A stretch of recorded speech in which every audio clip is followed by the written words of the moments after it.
You know, I always thought I was damn lucky with my mother-in-law. Margaret Thompson is a true pillar of society in our small town of Oak Hill, Ohio. Chair of the parent committee at the local school, church volunteer, loving grandmother to my children. Hell, she even baked cookies for the homeless every Sunday. John, dear, don't forget we have a charity dinner at the church on Saturday, my wife Sarah reminded me at breakfast. Yes, I remember, I mumbled, buried in the morning newspaper. Is your mom going to be the star of the show again? Sarah laughed. Well, who else? You know Mom, she can't sit still if help is needed somewhere. I nodded, remembering how last week Margaret organized a fundraiser for a children's hospice. This woman seemed to be everywhere. By the way, she asked you to stop by her place after work today. Something about her computer, Sarah added. No problem, I replied, finishing my coffee. Tell her I'll be there around 6. The workday flew by, and soon I was parking in front of Margaret's neat 2-story house. After ringing the doorbell and getting no answer, I used the spare key she had given us, just in case. Margaret? I called, entering the house. It's John. I came to look at your computer. Silence. Strange, she's usually always home at this time. I went upstairs to her office. The door was ajar, and I could hear a muffled voice. Margaret was on the phone. Yes, I understand. I'll bring the money tonight as usual. I heard her voice, unusually tense. No, nobody knows. I'm not an idiot. I froze, not knowing whether I should announce my presence or wait for her to finish the conversation. Listen, Mike, I need more time. I can't just come up with 50 grand right away. Her voice took on notes of irritation. I don't give a damn about your problems. I'm in hot water, too. If Big Joe finds out that I... Suddenly, she fell silent. I heard footsteps and barely managed to step back from the door as it swung open. John? Margaret stared at me, her face pale. Have you been here long?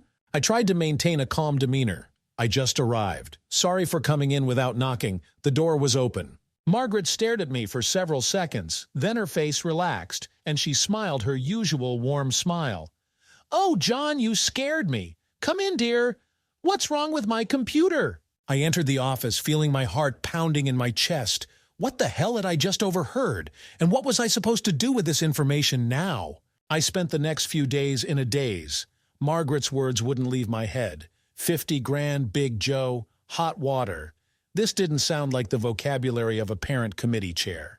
John, are you listening to me? Sarah's voice snapped me out of my thoughts. Huh? Yes, of course, I lied, realizing I had missed half of her monologue about the upcoming charity dinner. What's wrong with you lately? You seem distracted, Sarah frowned, looking at me with concern. I shook my head. Just tired, lots of work. But in reality, I couldn't stop thinking about Margaret. What if all this time her image of the perfect mother-in-law was just a mask? What if something dark and dangerous was hiding behind the facade of respectability? I decided to conduct my own investigation. I started small, listening more carefully to Margaret's conversations, observing her behavior, but she acted as usual. Baking cookies for the church fair, babysitting the grandchildren, discussing the latest town gossip with Sarah. Mom, could you watch the kids on Friday evening? Sarah asked one day. John and I want to go to the movies. Oh, darling, I'm so sorry, but I already promised to help at the animal shelter, Margaret replied with sincere regret in her voice. Maybe Saturday? I watched her closely, trying to catch even a hint of a lie. But nothing. Either she was really going to the shelter or she was a damn good actress. One evening, when Sarah was at a friend's house, I decided to take a desperate step. Waiting for Margaret to leave for her volunteering, I sneaked into her house. I felt like the worst scoundrel, rummaging through my mother-in-law's things, but the thirst for truth was stronger. In her office, I found several strange notes with numbers and names, but nothing concrete. Just as I was about to leave, I accidentally knocked over a stack of papers on the desk. Among the fallen documents, something familiar caught my eye. It was a photograph. In it, Margaret stood arm in arm with some man. They were smiling, but there was something predatory about that smile. And behind them, a casino building was visible. I turned the photo over. On the back was written, Vegas 2019, big score with Big Joe. Big Joe, the same name from the phone conversation. Suddenly, I heard the sound of the front door opening. Damn! Margaret had returned earlier than expected. In a panic, I stuffed the photo in my pocket and rushed to the back door. At home, lying awake next to the peacefully snoring Sarah, I stared at the ceiling and thought, what have you gotten yourself into, Margaret? And what am I supposed to do with all this now? The following weeks turned into a real detective thriller for me. I started tracking Margaret, recording her conversations, noting oddities in her behavior. Hell, I even installed a location tracking app on her phone under the pretext of caring for her safety. John, don't you find that Mom has been a bit tense lately? Sarah asked me one evening over dinner. I nearly choked on a piece of chicken. Really? I tried to maintain composure. I haven't noticed. No, look, she seems the same, but... Sarah pondered, searching for words. As if something's troubling her. If you only knew, I thought, but out loud I said, maybe she's just tired. You know she's always busy. Sarah nodded, but I could see she wasn't entirely convinced. Meanwhile, my investigation was gaining momentum. I found out that Margaret regularly traveled to a neighboring town, supposedly to participate in charity events. But when I checked, it turned out that no events were held on the specified days. One day I decided to follow her. I told Sarah I was going on a business trip, but instead rented a car and followed Margaret. She led me to a small club on the outskirts of town. Nothing special at first glance, just an ordinary bar for locals. But when Margaret went inside, she was greeted by a burly man who looked very much like that Big Joe from the photograph. I sat in the car for several hours, watching the entrance. When Margaret finally came out, she was carrying a small sports bag that she didn't have before. Thoughts were swarming in my head. Gambling? Drugs? Money laundering? What had she gotten herself into? Returning home, I found Sarah in tears. John! Thank God you're back! She threw herself on my neck. Mom, something's happened to Mom. My heart sank. Had she been exposed? Arrested? What happened? I asked, feeling cold sweat running down my back. She's in the hospital, Sarah sobbed. They said it's something with her heart. Oh, John, I'm so scared for her. I hugged my wife, trying to calm her down. But only one thought was spinning in my head. What if this is because of me? What if she found out about my surveillance and couldn't handle the stress? Standing by Margaret's hospital bed, looking at her pale face and listening to the steady beep of the heart monitor, I realized I was at a crossroads. Tell Sarah everything and destroy her image of her mother? Stay silent and become an unwitting accomplice? Or try to help Margaret get out of this situation, risking being drawn into her dark affairs? The choice I had to make could change our entire family's life forever. Margaret was discharged from the hospital a week later. The doctors said it was a mild heart condition caused by stress. Sarah insisted that her mother move in with us during her recovery. Mom, you need to rest, Sarah said, arranging medications on the bedside table. No charity, no volunteering, just peace and rest. Margaret smiled weakly. Yes, dear, of course, you're right. But I saw how restlessly her eyes darted, how she constantly checked her phone. Something was clearly troubling her. One evening, when Sarah was putting the kids to bed, I went into Margaret's room under the pretext of bringing her tea. How are you feeling, Margaret? I asked, placing the cup on the table. She looked at me with a long, studying gaze. John, she finally said quietly, I think we need to talk. I felt my heart beat faster. About what? You know, don't you? She looked me straight in the eyes. You suspect something. I swallowed, feeling a chill run down my spine. Margaret, No need to make excuses. She raised her hand, stopping me. I've seen how you've been watching me, how you've been going through my things. I felt shame color my face. I didn't mean to. I know, she sighed. You were just worried. But John, you have no idea what you've gotten yourself into.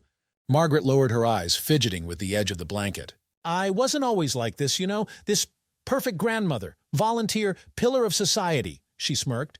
Once, I was a completely different person. What do you mean? I asked, although I already guessed the answer. Gambling, John. It started when I was young. At first just for fun then.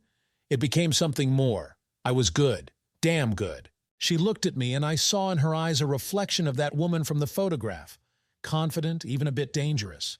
But then Sarah came along and I decided to quit. Start a new life. Margaret shook her head. Only the debts. The debts didn't go anywhere. And this Big Joe, I began. He's got me on the hook, she nodded. I owe him a large sum, and the only way to pay it off is to gamble again, I finished for her. Margaret nodded. But now everything's gotten even more complicated. Joe is demanding more and more. I don't know how to get out of this. I sat, stunned by this confession. Part of me wanted to condemn Margaret, to yell at her for putting her family at risk, but another part understood her. "Why are you telling me this?" I finally asked. Margaret looked at me with desperation in her eyes. "Because I need help, John, and you're the only one who knows the truth. I can't drag Sarah into this. It would break her heart." I took a deep breath, realizing I was on the verge of a decision that could change everything. "What do you want me to do?" I spent the following days as if in a fog. Margaret's words echoed in my head, giving me no peace day or night. "John, you've been so distracted lately," Sarah noticed at breakfast. "Is everything all right?" I tried to smile. "Yes, just a lot of work. Don't worry." But inside me, a storm was raging.